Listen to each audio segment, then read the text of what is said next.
Americans abroad, boy, it never meant so much for USMNTers starting at San Siro in a club game this big. Herc, what do you suppose the significance of this is to American soccer? There is a significance, right? Because you've never had as many Americans, two on each side, playing in such a high-profile game. With all due respect to the graphic we just saw, the Fulhams, the Leeds, that type of team, which should be respected, but never of the magnitude of a Juve versus Milan, of prominent players, prominent starters for the U.S. men's national team. So it should be celebrated. Absolutely. It's a monumental moment. But there's a part of me that thinks this monumental moment has been given to us very good players, these U.S. men's national team players, but because of what Serie A is today. It's not exactly the Serie A of the 90s or the early 2000s, if you will. Like you watched the Champions League last year? Did you see how Serie A did in the Champions League? Yeah. I saw how Serie A did in the Champions League. I did. Who won the Champions League? Who's the best? Talk to me about the world? semifinals. Talk to me about all the Italian influence there. You're saying Serie A's down, and that's why the Americans are starting here. I'm telling you, this Serie A isn't the Serie A of the 90s when you had Ronaldo, when you had Del Piero, when you had Batistuta, when you had Zamorano, when you had all these... When they were wearing that pink shirt you got on. This beautiful pink Del Piero shirt that I have on. I am a lover of 90s Italian football. But you look at where they are today financially, and I believe it was Front Office Sports that actually put out an article today about Milan being profitable for the first time in 17 years, and how their counterparts, Juventus and Inter Milan, aren't profitable. It's a reality of where we are in today's market. Maybe the Premier League is the only profitable league in the world. Maybe these top clubs that we once held in such regard are just that in name. There are some very good players in Serie A, but certainly you cannot compare them to the likes of Italian football in the 90s, where I would think that if it were comparable today, you wouldn't see four U.S. men's national team players in such a high-profile game. And that's where I'm going with that. All right.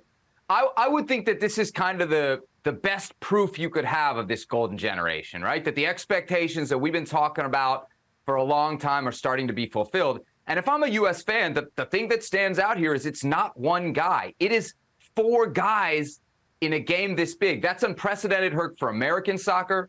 It's unprecedented for this region. Oh, I don't know about that. It's unprecedented. No, there has never been a country in this region that has produced this much talent. If you want to talk about Mexico with a player of Hugo Sanchez or Rafa Marquez, you got great individuals, stop. but you don't have depth like this. You're right, but I was talking in game because I thought about this. Would this game be comparable? Like, what other CONCACAF, nation could compare that they've had a game of this magnitude?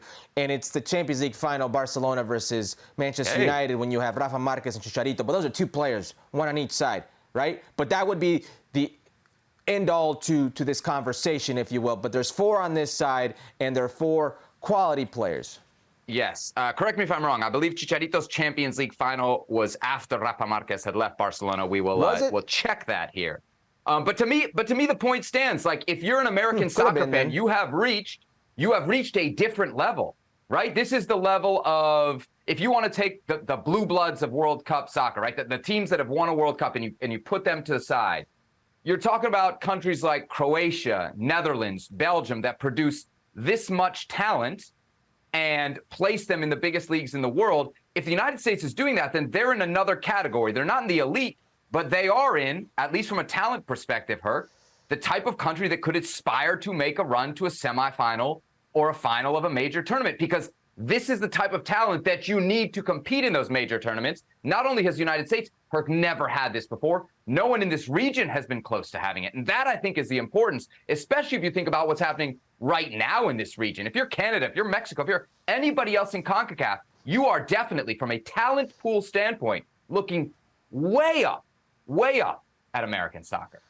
I don't disagree with that. I don't think about way up, but you're definitely looking up.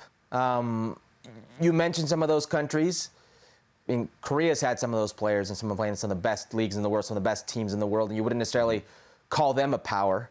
Japan. They got to a semifinal, though. They got to a semifinal, sure. South Korea. Sure, so did the U.S., okay? Know your history. So did the U.S. 1930. What do you want? What do you want? Know your history. You corrected me on that. I may be wrong on the Champions. Hey, how important was this game? Herc, our good friend Greg Berhalter was there. That's how important it was. You know, when the national team manager shows up, that's a big deal, right? Well, that's what he should be doing. And listen, I watched his interview. He's going to be touring and doing some other things, tying up loose ends. So it's good. Check up on your players. And I'm not going to make less of this achievement for American soccer. We saw the graphic of where American soccer was in terms of big games that Americans have played against each other. And with all due respect to the Fulhams and the Leeds of the world, certainly not a brand like Milan, certainly not a brand like Juventus. Those are world-renowned brands. So, yes, absolutely there should be a lot of optimism for where this program is. I mentioned Berhalter was in attendance. I don't know if you saw the U.S. men's national team Twitter account. They posted about Greg Berhalter being there.